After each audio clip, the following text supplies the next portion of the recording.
Right. Hello, everyone. This is me, Guillaume Lambert, and Rosalie. You're here for our weekly show. We do this 3 times a week. Stop losing, start trading. Where I'm teaching Rosalie, aka the Crypto Queen, how to trade options. She was a meme coin trader. She loves meme coins still, but we have now Panoptic that is a lot more broader than that. So I want to communicate to Rosalie how to be a better trader with giving her tips and advice. And then the intern who's listening to this every week also decides to trade or not. And then we'll see if they've listened to us from last week, from Wednesday. But yeah, first of all, Rosalie, how are you doing today? Good, good. I'm doing good. It's cold in New York. I'm just kind of following some recent news of Bitcoin Reserve and kind of keeping an eye on the market. Looks to have recovered, but I don't know.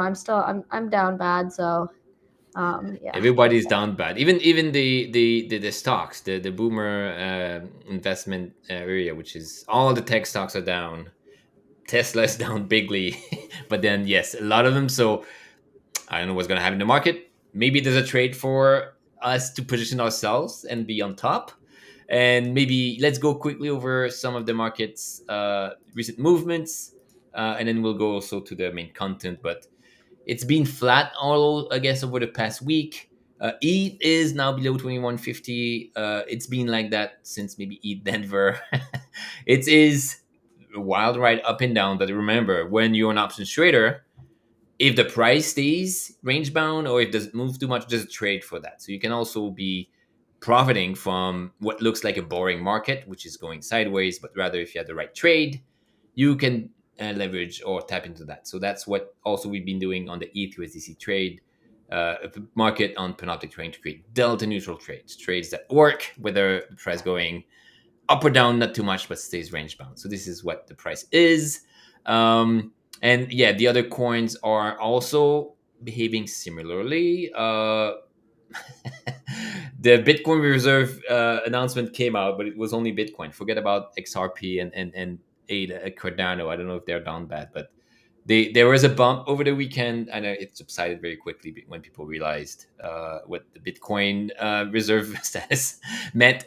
If you have more altcoins, it's not as good. So that's one thing. So were you excited about seeing Bitcoin part of the reserve of the U.S. government, Bruce, or how do you feel about that?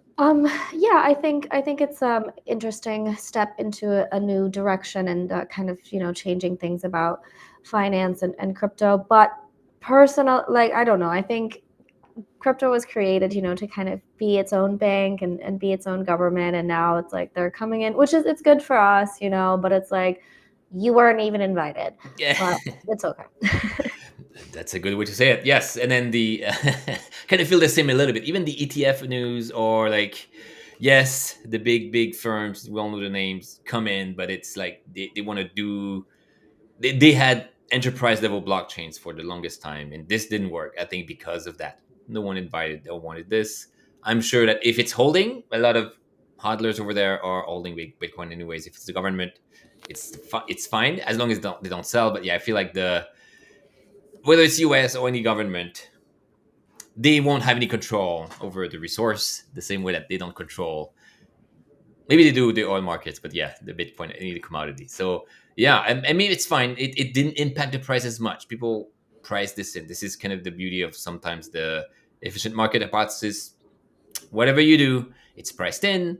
Maybe there's a huge swing. People want to sell, but then it reverts to where it was before. So yeah, very, very, very interesting week, but nothing out of the ordinary.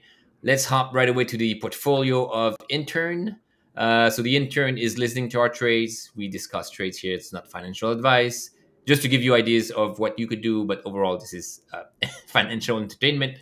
But yes, we have several trades, and I think the last one that we discussed was a Bitcoin ETH pair, which worked for us because you were a bit bearish on the ratio. We said let's get these profits. Actually, one thing that is interesting from the Panoptic UI, we always go to the landing page. This is very very a good starting point, but I'm gonna go in the markets one to show a bit more closely what a bit more information you can get from that market. One thing that we can see is the existing positions and also the closed positions. So that's what I want to get. So that position was closed a few hours ago by intern. This was a positive trade, 21% up in a matter of few days. So about, again, a month. This worked pretty well. If you are trading on Panoptic, remember on the markets page, you can see your closed positions. Even all the transactions that you're doing are tracked. Helps with taxes too. You can see how much you're making. But yes, in that case, that position worked well for us. We closed it after a month. In turn, reopen a new position. We also see on the open tab all the portfolio P&L, the whole, like, all the positions on that Bitcoin pair. And there's one position, but if there's more than one, they can kind of be netted against one another. You show the total P&L. And this is the one that we created or suggested intern to create, and they created it. So again, maybe again your experience. So when you see that type of chart, which is red and green, and that area, what do you think the intern did? Did they listen to us? Yeah, it looks like they listened to us. We took some out of range liquidity, and so we bought that option for free and are now selling it. Yeah, collecting some fees, although it's looking, yeah, it's shifting a little bit towards the red. But I know losses are capped, gains are capped, so it's not too dangerous. Although it might look a little bit dangerous, I think the max loss isn't too bad, and which it just started, so we still have time. I'm fairly positive it'll. Yeah, so 0.06% fees in a few hours. This is a directional trade. So, of course, if we're betting on the ratio going down again with Bitcoin having maybe more tailwind, it might be a good trade because you think Bitcoin will outperform ETH. So you can be bullish on the ratio, even though ETH and BTC can go up at the same time. And yeah, if we're correct in our assumption, we're making maybe like $300 or maybe 250 because it's a smaller position. But you can make money if we're right. If we're wrong, we can lose money that's capped. If we're in range, we get paid for taking that risk. So that is one trade that is maybe the Bitcoin Reserve announcement is more bullish about Bitcoin than the other trades, and that's one that's perfectly fine. So yep, this is good. Again, we just have to wait and see. Um, I'll go to the Bitcoin, ticker Bitcoin, the flip side of Bitcoin, and let's go and have a look. And can you tell us about your rationale and your assumption on that ticker Bitcoin ETH pair, the trade we created a few weeks ago? Yeah, I think because the ratio was kind of quite steady, we decided to do a more delta neutral strategy here and kind of collect fees while the price shifts. So it hasn't moved a lot at all. Not at all. So It's the same. So there's two lines here that's supposed to be different, but it's exactly the same one. This doesn't happen often, but 15 days ago, the price 15 days ago and now are the same, and we were neutral. So you cannot expect anything better than that. So yeah, this is good. A good trade again. yeah, and we can, yeah, 15 days we can probably leave it open for another 10, but check back in, I think this looks good. And I definitely, more people should be trading in this pool. It's extremely fun to trade meme coin options, and you can do delta neutral strategies, and you can just earn fees. It's really fun. So you guys should join me on the pool. exactly, and then you can buy this option if you're bullish or bearish. You can buy call options, put options. This is also available to everyone. And one thing, this is again a unique situation because the starting point and the current price are exactly the same. So the one question that Rosalie asked is, should we keep going or not? And then yes, we keep going. But one thing is that if today I were to look at the exact same market and the exact same trade, would I put it on again? And maybe your assumptions may change, but if you have the same delta neutral assumptions and the price is exactly the same, and you say yes, I would redo it, then you just have to wait. And we have kind of 15 days of free profits if you want, because we could burn this, remint the exact same one, and keep going. But yes, now we reset. Now it's still even a monthly trade, but we have 15 days of pure profits. We can imagine that we need to remanage this within the next 45, I mean, at 45 days, next 30 days. We can reset the clock in some ways. So that's also what is important about options, they are perpetual, so they don't expire. But if after a while you keep the same assumption, you're back to the initial price, you can keep going, you can reset the clock mentally. And that's kind of one way to see this. Yeah, and I think the green area here in the chart is growing as well as time goes on, right? So Yeah. So even if the price were to move, and this is quite wide. This is like 20 plus 25%, negative 25%. So we are kind of range bound, but yes, as long as we're in that big box, we're earning fees, but also we're not going to lose if we leave on the downside. So very good trade. It's a high IV trade where the ticker Bitcoin has a lot of trading activities, but despite that, it stayed pretty range bound. So this is again a very, very good trade. If you're anyone here can actually take the other side of that trade if they want. So you can start from what looks like a delta neutral trade where you are short volatility, you think it's going to stay the same or not move much. You can actually come in and now take the other side, which is no, I think ticker Bitcoin will definitely move. I liked or didn't, I hated their party at Denver or enjoyed it so much. You can take the other side, which is now, okay, I think it's going to move very, very violently both ways. Your long volatility, you could be buying that option. And that's kind of the two-sidedness of the market. Someone's assumption is someone else's counter trade. And anyone that now feels like it's so volatile it can move, you can actually bet on vol and have this be your payoff if you want to trade. But yes, this is very cool. I think the whole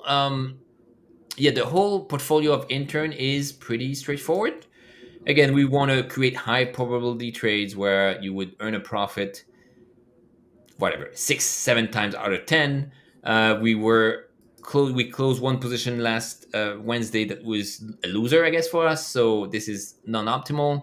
If I look at the current price, we also have another one that may be kind of not working for us. But this is another trade. Yeah. What do you see and how do you feel about this trade currently, Rosalind? yeah, I mean, so we're out of range for both our put and call.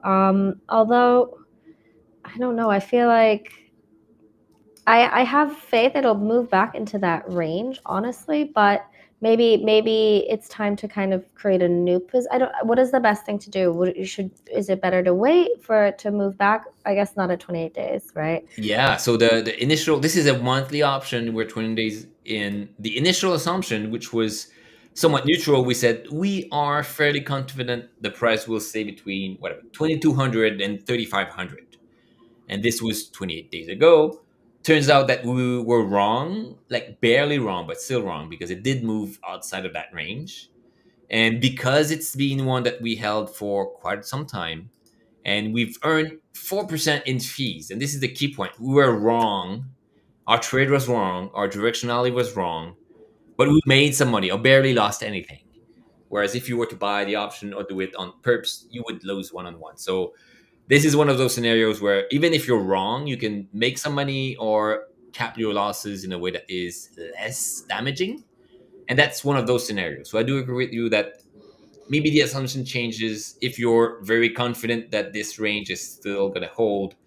We can keep this, but I would say that because it's wrong, we have to catch up to the profits that we're losing now. It's a good one to say I'm going to eat the $15 of loss to be able to redeploy something. And remember, we're controlling maybe 3/4 of the need, but $2,000 worth of notional value. The price went down by 10%. And normally $2,000 worth down 10%, you should get $200 of loss. But because we were delta neutral, because we created an option that has some forgiveness to it, we're earning $100 of fees, and also the max loss is much lower. So not Yeah. everything goes well. This is one of those examples where unfortunately we're a bit wrong. So it might be worth for the intern to think again, close that position, and redeploy. And quickly, I'm going to go to the other one that we created. We discussed it 2 days ago. This one was similarly another trade that went against our intent of saying it's going to be neutral. Price did move. In that case, intern reopened a new position 2 days ago. This one is centered. This one is also neutral. This one's assumption is that price is going to stay between 1750 and 2,800. It's still a wide range. Who knows what's going to happen in a month? And this one particularly, we are not moving much, so directionally we're right, and also we're earning fees. Again, it's $10, but at the end of the day, it's 0.5% in 2 days. So this one is maybe will replicate something very similar or slightly different, maybe assumption, but that could be where the new trade could be. We can have a similar trade beyond, or maybe try to look at where the options have been purchased, increase the returns. But yeah, I mean, there's not much more. This one is new and working for us. The other one was not working for us, so it might be a good thing to eat But your we loss, move on, and yeah. still made some profit, even though we were wrong directionally. So Yeah, and the whole portfolio is up to $10. And remember, a lot of those trades weathered a 10-15% upside, downside, very, very active. So I don't think we have time for a new trade, but overall, real Bitcoin is working for us. Ticker Bitcoin is working for us. ETH, again, has moved so much, but it's not the end of the world. We did not lose our shirt. We just lost, I think, $50 and potentially $15 here. But yeah, we can move forward, and then maybe next Monday we'll have either a new trade, a new market, a new meme coin. But yeah, for now I would say that intern's task is to reevaluate that one trade, close it, and kind of redeploy it. But yes, yeah. amazing. So this is it for Stop Losing, Start Trading. When ticker Bitcoin in the Federal Reserve, though. Yeah. Soon, it's happening. Exactly. So maybe we should buy these call options. But yeah, so this is it for Rosalie. Thanks very much. We're going to bring in Brendan from the research team. We do this every Friday. We have to find a name for it, but it's a part of the week where we look back at what happened. We try to summarize the good trades, the bad trades, and everything in between. I'm gonna ping Brendan. He doesn't seem to be there. But yes, okay, there we go. Hey. All right. Thanks very much, Rosalie, and I'll see you on Monday.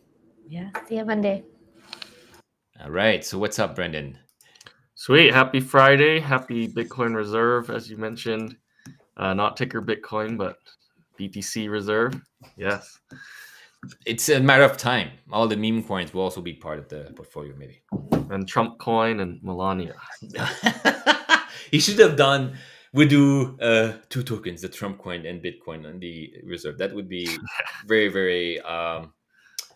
Anyways, I won't say the word, but yes, interesting. For sure. So yeah, no Bitcoin. I don't know if you felt, but then the OGs, those that are purists, those that are maxis, did not like the announcement, right? Is the reason like they don't believe that the government should be seizing Bitcoin in the first place, or some other reason? That the other coins, I guess, altcoins, should not pollute the purity of that reserve.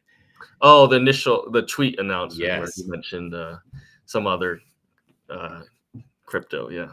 Yeah, it was not mentioned, but it's still pumped. But yeah, I also agree that the way you onboard those, especially even ETH, is not as much of a commodity as Bitcoin. Again, gold, it's running as a commodity, has had a lot of use cases, and no one can control it. But then I don't know if the Cardano or even Sol or XRP blockchains are as not just decentralized, but as credibly neutral. So yes, I do feel like the Bitcoin is more likely the only crypto that can survive and weather the test of time, I'd say. Again, ETH also big bullish behind ETH, but that's another one. But yeah, the Bitcoin definitely has to be on there. Yeah. Do you know if we're getting anywhere close with quantum computing, or is that still quite far away for the Quite far away. security? Quite far away. Oh, test of time. Okay. No, I mean the even the AI advances. It seems very sudden, but it's a long, long way. AI is software and some hardware for training, but it's like you can be more efficient with the right hardware, but it's basically a software innovation. Software you can iterate faster. There's not much resource, but hardware, quantum computing, cryostats. I mean, I've worked with in low temperature physics as well. It's a lot of expenses. You don't know what's happening. You cool down your fridge or dilution refrigerator. You it's a black box for the next 72 hours. It is very, very, very difficult to build those things. It's hardware. It's very, very small. nanofabrication, low temperature electronics, like at the highest of levels. We may get there like 10 years ish, but it's one of those things where it's going to take a while. Trump won't be president by that time, so Hopefully not. All right. Well, we have some fun Friday trades to cover. As you know, the drill is we go through some of the best and worst trades taking place on Panoptic over the last couple of weeks.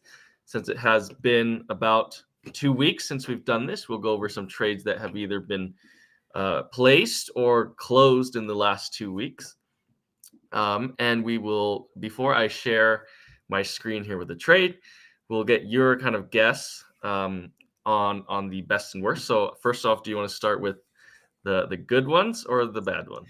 I mean, the good ones. I think actually, let's go with the bad ones. We've all seen the price go down. All of us were in Denver, and then we saw the CoinGecko announcements. Price going down that suddenly within a few hours, I'm sure has definitely caught people off. And I would say that the most likely to be impacted for that downward move is those that were, I guess, of course, naturally bullish. So someone that sold put options, more likely like in range or even like in a very high delta, are the ones most at risk. So a deep in the money put option is likely the biggest loser of the past 2 weeks. All right. Well, we'll see if you're right here. I have 2 of the worst trades that I found. So we'll go through the first one that is the second worst that I found. So I think you said short. Deep in the money short puts, yes.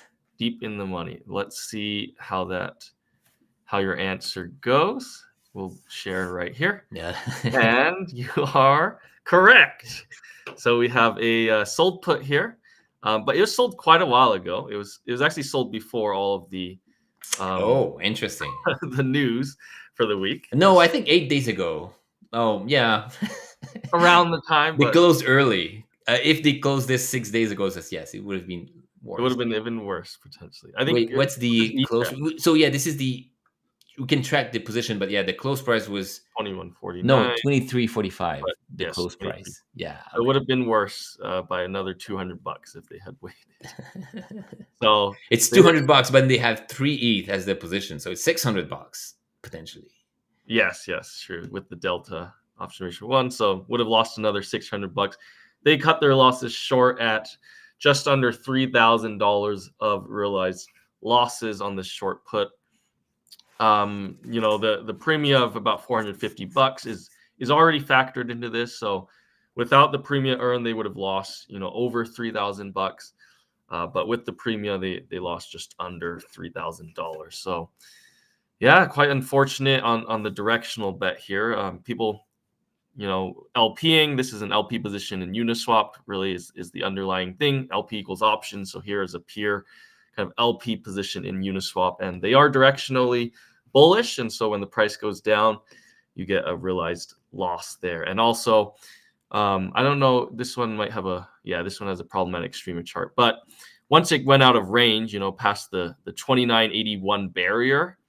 So these aren't like barrier options, but because they rely on Uniswap positions, they have a range where they start or stop earning premia in Panoptic. And so once it went below this 2981 barrier, it also stopped accumulating premia, which was probably quite a while ago. So I think the position remained kind of dead for a while and also losing at the same time. So it's good. And yeah, if you're bullish and the price collapses on you, there's not much more you can do. And then this is nothing wrong for that trade. Again, you can think the price is going to go up or down, but it's like any option is better than anyone else. One thing that is important here is that they've earned $450 of fees, and that does offset their losses. So if it was just buy and hold, or even and Uniswap they earned, but maybe less. But that's kind of one silver lining, because you are earning fees. You're not as badly affected. Another thing that, again, if that same trade was created but with a delta neutral view, they would have double the amount of liquidity, because a put and a call, you can have 2x the capital efficiency. So they would very simply have $900 worth of extra fees for the exact same risk on the P&L side, because that call is out of the money. So the fees don't necessarily impact this. It's only the put that is in the money. So another one is that's why so many people trade these delta neutral strategies. Even though you're not neutral, you can have double the capital efficiency. In that case, you reduce the loss by 900 versus 450 for the exact same range. Yeah, that's a great point. Great tip for management wise. So you're saying if they had added a short call to essentially sell a straddle or strangle here, they wouldn't have affected their actual position value, because the short call is on the right side, whereas the price went down on the left side. But they would have earned twice as much premium to kind of buffer out this loss, right? Yes. And also, capital efficiency is the name of the game. You want to make sure that every dollar that you put out there is working the best way for you. And that's why most of the time I don't sell short puts. I try to be that delta neutral, or you can be out of range one way, above or below. You can have an out of the money strangle type of thing that is also bullish, but then has double the oomph, double the liquidity. Yeah, that's a great point of comparing this to just holding ETH, right? Because they LP'd, so they're actually starting with a delta of 0.5 around there when the price was minted, because it looks like they kind of minted it at the money. And so because they have a delta less than 1, it means that as the price went down, until it hit that barrier of 29.81, they were losing less compared to HODL. So they were actually doing a little bit better than a HODLer until it hit that barrier, and then they had a delta of 1, which meant that as the price went down 1, they were also losing full exposure. They had full exposure compared to HODL, so they were losing just as much as a HODLer. But before that barrier, they were losing a little bit less than a HODLer. So we will jump to the next worst trade, which was the worst that I found over the last couple of weeks. Do you have any guesses? Do you think is it still in the same market or a different market? Same market. Yeah, we're only looking at the ETH USD market. A put again, by selling a put again because the price went down. Maybe this one is the I know the let's say another in the money put, but yeah. All right, so we'll go with the same guess but worse losses. And this is our worst position. You got half right, so we'll say you're 1.5 out of 2 now. They did sell a put, but they also sold a call per your previous not financial advice. But they did do both legs, so at least they got a quite hefty amount of premium here. But this was such a large position, 18.54 ETH contracts. That's a notional value of over $100,000. Yes, and this is what we see on the purple chart, which is the Uniswap, the Panoptic liquidity. These are the big blocks here. Okay, that's interesting. And then again, this is one of those where being delta neutral helped. I'm sure they earned maybe a bit more fees for the call legs, but the fact that it moved quite from 2,700.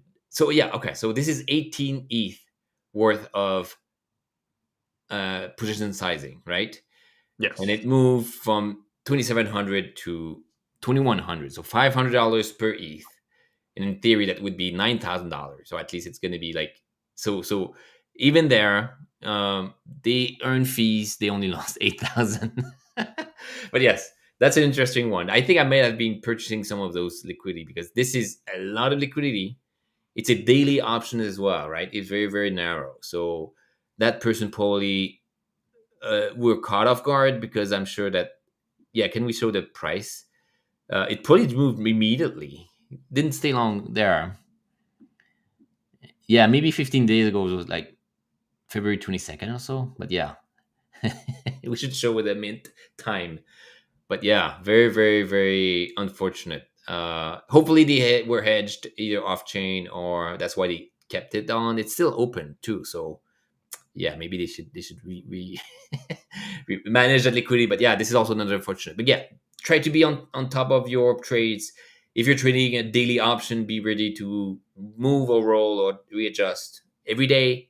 if this has been 15 days, yes, they should definitely be a bit more active. But yeah, Yeah, I agree that like this is surprising. I think they're trading, a daily option which is only accessible in our UI through the advanced trading, which you go through this kind of settings thing here and turn on advanced mode.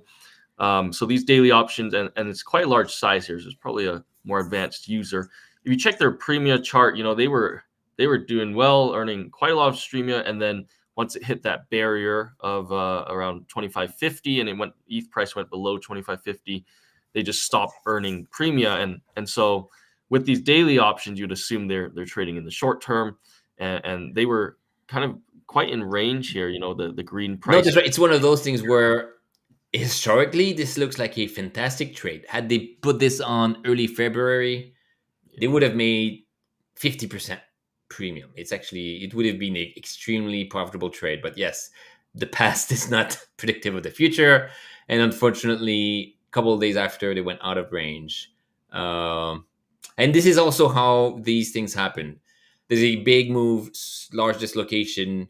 More often than not, I guess the world only ends once. So people that sold did sell.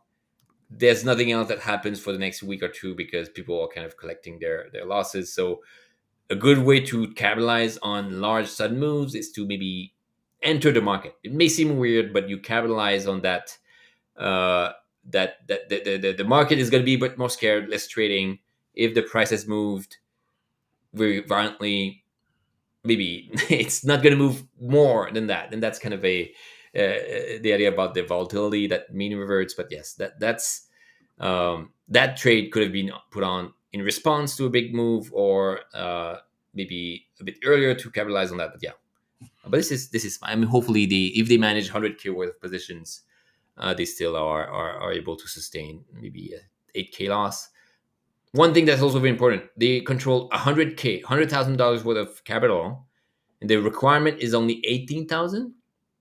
So here there is a very, very efficient capital market here where you can control that more than your position allows, and you can trade on leverage, and that's kind of the main attractiveness of I would say that it's weird. I would imagine that the in the moneyness would increase the requirement, but that's fine. It's only one leg too, so yeah, that's fine. Okay. Oh, do you have any advice if you not financial advice here, but if you were trading this same position, the price has now gone completely against you, you're out of range, you're not earning any Streamia, and it looks like, for the foreseeable future, the price is going to remain down in this lower area. What would you do to manage this position? Would you close it out? Would you create a new one? Yeah. So as at least seller of options, you want to maximize the amount of time you're in range. And that means, yes, try to create no losses. If you're wrong, if it leaves the range, yes, it can come back or it can stay down. It's much harder to predict reversals, and when they happens, then trying to reestablish a new position. So very quickly, if you go out of range, same thing we've seen even with the intern trade, you don't want to stay in that situation for too long. So yes, very quickly, eat your losses. If it's out of range, it's already moved past what you expect. You start typically in the middle, and now it moved like halfway out. So make sure you're on top of it. Roll your positions, close, redeploy, maximize. This is a theta, but maximize the theta. Maximize the fees you earn per day or per block by being in range, and then not leave liquidity like we see here too long out of range. Great advice. And maybe trade on the time scale where you can manage. And maybe that person was out in Denver, they could not sign those transactions, but it's still a weekly or monthly time scale would have been a bit easier to manage too, I'm sure. Yeah, my kind of guess is they were so happy with these daily fees that they ended up just holding it for longer, and then once it broke, they were probably hoping it'd come back like it had done many times, and then it didn't come back. And yeah, basically the volatility just was much more volatile markets in the past week than the IVs. So not financial advice. Do your own research. Make sure to study and consult with your advisor or whoever before putting any of these trades. But we're here to just give fun education and tips here on what we see. So let's move to the best trades now of the without going. we feel free to post comments on Twitter, YouTube, again, someone on YouTube said this is interesting. We want to create a Thanks. high quality content. This is not something you'll see kind of on a TikTok video type of thing. So at the end of the day, this is why we want to create this content. A lot of this is almost art, or it's hard to figure out, and we are figuring out also every day. But any, if you have any comments, if you have any ideas, again, feel free to reach out. But that's kind of the goal. We want to create some understanding and insights into our trades, other people's trade, and yeah, if no one does it, no one will do it. So we take the lead here in exploring these trades. Awesome. Well, do you have any predictions for the best two trades? We'll start with kind of I think the second best trade. So similarly, I bet it was caught off guard because of that strangle, but I would say definitely on the call side where someone sold a call, price went down, very clear directionally how you make money because of the fact it went down and you had a bearish assumption. I would say that a naked call is likely one of the two, and then if not, it's a call and a put straddle that was also no. That's right. It has to be a naked call. So let's say naked calls is what probably has the most gain here in terms of trade. All right, and for the second best trade? Oh, and maybe a put option. So these violent moves, these that move very quickly, this is when you can make a lot. The biggest losers will likely never be someone buying an option because the losses are capped. But yes, as a directional assumption, if you buy puts, if you are buying options, you have unlimited upside.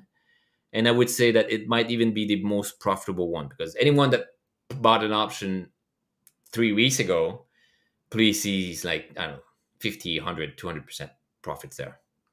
All right. So if I heard you right, you're going the most profitable was a long put, and the second most was a short call. Yes, let's do it. All right. So let's jump. So far, you're at 1.5 out of 2. Let's see if you can beat your high score. We will go to, this is, I believe, the second best. Let me just double check. Yes. The best. Yes. You got them just slightly reversed. So unfortunately, you'll be at 1.5 out of 4 for this week's episode. But let's dive into these two trades. You were right in that a long put and a short call were the best trades of the last couple of weeks. This one is still open, and so it's still raking in lots of green here. A long put that was put in, no pun intended there, but yes. Nearly 2 months ago, just sitting there, at the 32.81 price, and so is way back here. And yeah, they've only been right from there. At this point, it's a free put. And what I thought was really interesting, obviously puts do well when the price goes down. It's very, very simple like that. When the price goes up, you lose some, but your loss is capped, and they just happen to be on the right side directionally. Price has massively gone down from 3,200. Price is now at like 2,100. So over $1,000 down. 1 week contract, they're going to have made quite a lot there. But I was really interested to see kind of like, this is a free put in Panoptic in that it's no longer accumulating Streamia, and we have to fix this. Yes, chart there. We'll fix that soon. But for a long time, this is costing no additional money to hold, and so there's really no reason for this person to close out their put unless they really think that worried about the price coming back up. But they're so safe in the green zone. Even if it came back up, they're going to be at a nice profit. And so really the only time this put will start costing money is at the 25.81 position. And so like, who is letting this person just continue to exist like this? Exactly. You can forcefully exercise people on Panoptic. So I did some research. It's cool. You can actually sleuth by clicking this strike here, and you can check out the different positions.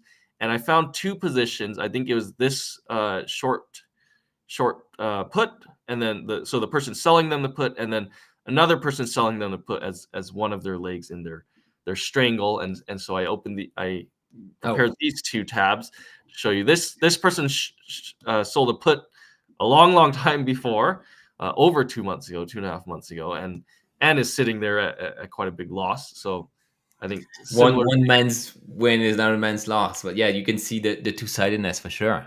And it's flipped. This one has positive premia, so $250, 10% of premia, but then 20% of loss. And then the other one had, again, 10% of premia paid and then 20% of gain. So it seemed that if the two were minted back to back, they would mirror perfectly, but they were probably minted very close to one another. And yeah, that person that is holding the other side, in theory, are leaving their funds to be um, borrowed and kind of managed for them. One reason is that that one position could be part of a larger portfolio of options, and then maybe they have offsetting positions, and the price going up now has a one delta. So even if they are out of range, they can capitalize on that price move. But yes, if I were that person, I would cut my losses, and you can force. And I don't know if you click the strike. So we're viewing, but yeah, in theory, you can force exercise someone. But yeah, it might be you need your wallet to be there. But yes, you could force the closure of an option that allows you to close your options too. But yeah, that's Yeah, I think you don't even have to jump into this menu if this confused. I think if you are this 0x9D person, you can hit close. It should automatically tell you, yes. Force exercise to close the position for a really tiny fee because it is quite out of range. Actually, I'm not sure how tiny it is. It's probably just one width out of range. But for a small fee, you can close this position, and at the same time, it would close out this position forcefully. Yeah, force the exercise. You force this person to take their profits. Maybe now again, 20% is not good enough. They think it's still going to go down. So I understand they may hold, but yes, the counterparty, which is the seller, may say want to close, and this is what they would do. But yeah, this is still like 3x or like max purchased. If it's in range, it's still a good trade to keep on. But if it's out of range, I would also recommend close it and move on. But Yeah, don't be deceived by the 3x. Everyone should be buying up these out of range options, and that's why we have this label here, out of range, because it's even though it looks like a nice spread, it's really effectively right here, effective spread 0, because it's out of range. So okay, right, buying puts in a downside move is very profitable. They did pay again quite a bit, but at the end of the day, they were, I'm sure. Yeah, I mean 900 in gains and then 300 in costs, so for net of 600. Yes. All right, and maybe the other one that was. Oh, okay. So this is the best trade that I found, a larger position, 6 ETH, but it's nice that it only required like 1 ETH almost of capital, so they're getting about 6x leverage here almost. And yes, so they were selling a call as you. Well, actually, yes. Did you say selling a call? I think. Yeah, selling a call, and again, it's big in terms of size, but then that is what I would expect the profit percent to be for these calls. So 5%, and that's kind of the best case scenario is what you expect. So you take a lot of risk, potentially infinite on the upside, but if it works directionally, 5%, 6%, in that case, they get paid again close to $800, but a lot of it was fees as well. So I would, if the owner of that position is probably happy because this was working exactly the way they should, and it did not make 25, 30, 50% like buying a put would, but it made the money it needed to make to be survivable. Yeah. Yeah, it looks like this user is quite active in that, as soon as the price kind of went hit their boundary there on the lower price range, they couldn't earn more, from premia or from position gain. So they closed it 3 days ago and locked in this nice 5%. Did we click the premia tab or not? Okay. Yeah, this one works. So it was a steady gain, throughout, constantly going up and up. Oh, wait, can we see? So if you zoom in, we can inspect. But yeah, when it's flat, like we've seen. So it went out of range, went back in for a little bit, and out of range again. So again, that person might have been also traveling to Denver, but yeah, no harm done. Even though it was out of range, it was in the money. It was earning like nothing more, but was not losing. So yeah. Yes, they maybe they took a little risk. They ended up getting rewarded with a tiny bit more premium. I personally would have closed it around here once it hit my best case scenario, which is it went directionally correctly and I stopped earning premium. So but they took a little gamble, or maybe they couldn't access their position, and then they were able to close it shortly after for just a little bit more premium there. But Amazing. Yeah, this is again, good trades are a bit more boring, but they have happen a lot more frequently when you sell options. So you want to be in this situation where you have 50, 60%, 70% of gains, and those that you lose may be larger, but then you have kind of a history of gaining that helps you. So amazing. Sweet. Well, that's all I got for you. We'll end with a score of 1.5 out of 4. All Ben, right. round me out. And yeah, so this is good too. Yeah, thanks a lot for highlighting those. This is again, everything is transparent. We can see it, so why not showcase it? Before we leave, again, we'll try to not keep it this longer. But on my personal Twitter, I made a poll, and the poll ended while we were streaming. So I want to share the results here and kind of maybe give some context. I'm probably going to be creating as well a post about this, but this is something that came out of a conversation Brendan and I had as well, which is how do you calculate the fees for any position? And we try to bring this to the most simplest scenario, but what the scenario is trying to see is that if you're the only LP, or if there's a bunch of other LPs with you and you have maybe just-in-time liquidity or something else, do you earn the same fees if the price moves from point A to point B? So the two scenarios that you're Alice with 1 ETH and the price crosses your entire range in a single swap, or you're also Alice with 1 ETH, but there's another user, Bob, that has 10 ETH that also has liquidity in range, and the price moves the same way. So it could be a Binance to Uniswap arbitrage. The price does move because they want to bring the two prices in check. So that scenario of being the only one or competing with what appears to be whales or just-in-time liquidity providers, how is Alice affected? Is she getting the same fees back, or is she giving away some of it to Bob, which is maybe opportunistic? So I was actually a bit surprised of the result because it's a bit all over the place. I tried to be, again, you can cover. Is it Alice on her own? Does she earn less, more, or the same if Bob is present or not? A lot of folks probably Some were. context though for the, Yes. the first option, I think, because this is so confusing intuitively. Like it would seem like, hey, if someone provides just-in-time liquidity, conceptually you're gonna make less fees, right? Because like why would you make more fees? Okay, so I don't really get the the second option. Why anyone would choose that? No. Maybe I'm wrong. Okay, I don't know the answer, but it seems to me like just on the face value, you're by yourself, you're gonna collect all the fees. Now scenario B, you have some competition, so you're either sharing the fees somehow or somehow they're equal. So I see a lot of sympathy for the first option. Yeah, exactly. So it's Might not, not and be then right. a lot of folks that talk about just in time, they say, oh, they are stealing away fees. And then that's a valid argument because this person has 10 times the liquidity, it's more concentrated, they earn proportionally a lot more. So this one trade, and then that's the thing. This one trade is giving her the feature, could be 30 bips on that 1 ETH. 1 ETH of liquidity, she's the only one. The swap or the swapper pays the fee, which is 30 bips. It goes all to her. So that math is very easy to follow. 30 bips on 1 ETH is 0.03 ETH of returns. Here, the swapper pays part of it to Alice, but now you have a lot more liquidity to trade against. Instead of paying 0.003 ETH to all the liquidity providers here, they pay quite a bit more. It's going to be could be like $15, like because there's 10 ETH. A lot more fees, or $30, a lot more fees. They pay more in total to bring the price to the same endpoint. But the question was, is Alice getting the same one or more or less? Wait, question here, because I feel like there's a baked-in assumption. Is the swapper trading a higher amount in scenario B? Oh yeah, of course. The price to price is the key point here, and it's a Binance to or Coinbase to Uniswap trade or arbitrage.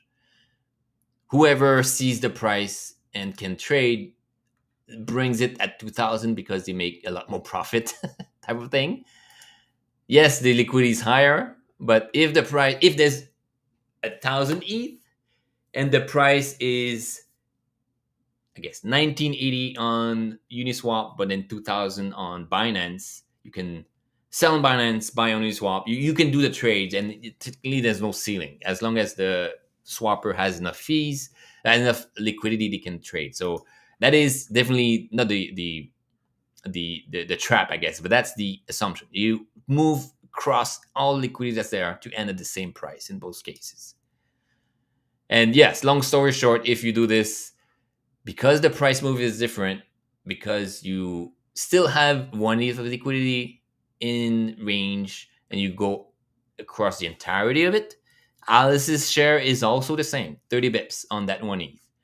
This Bob also gets 30 bips on that 10 ETH. So the swapper pays a lot more, but they get exactly the same share. So whether Bob is on his own, or Alice on her own, it's all the same returns. So again, barely inching away. See results. The don't know won, but at the end of the day, the those that edged out the best is still the same. So some people got it, but it's evenly split. So I may do another post that goes through the math, but that's the key. If you're an LP and the price moves, and in most pools like ETH and USDC, there is like a certainty that the price will be moving because of the arbitrage. You don't even have to care about the other users. You don't even have to care about the just-in-time liquidity because the price will move where it should be, and you're going to earn fees. So that's why I'm not that worried about just-in-time liquidity, but also that's how we can do back testing so easily. We know the price. We assume that the back test is not impacting the price, but then if it's a ETH USDC pool, it's going to be matching Binance regardless. So you can do back testing and see how much fees you would collect.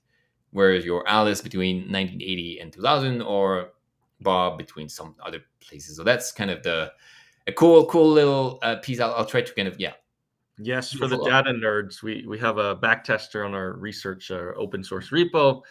So this is a nice thing to be able to implement, to not have to worry about Bob and just worry about Alice in the backtest. It simplifies the code a lot. Exactly. So thanks to everyone that voted. Keep an eye open for the next tweet, maybe today or next week. But yeah, I'll explain this in more details. But yeah, some people in the comments knew about this, give hints and kind of answered questions. But yes, that's why also Panoptic works so well. We are providing liquidity. We are maybe competing with what appears like competing with Uniswap. But at the end of the day, we're integrated, and the price moving, whether it's Panoptic liquidity or Uniswap liquidity, will all generate the same fee. So that's just a similar setup. Alice is the Panoptic sliver of liquidity, and then all the other people are kind of the Uniswap LPs. For now. Yes, for now. And yeah, I think that's it. So yeah, thanks very much, everyone. This is the Stop Losing, Start Trading show with the weekly highlights, the highlight reel that me and Brennan go through also every Friday. So if you have any questions, of course, don't hesitate to ask people on Discord. Can DM me on Twitter as well, or kind of even reach out by email if you want. If you're patient, maybe I'll answer to them at some point.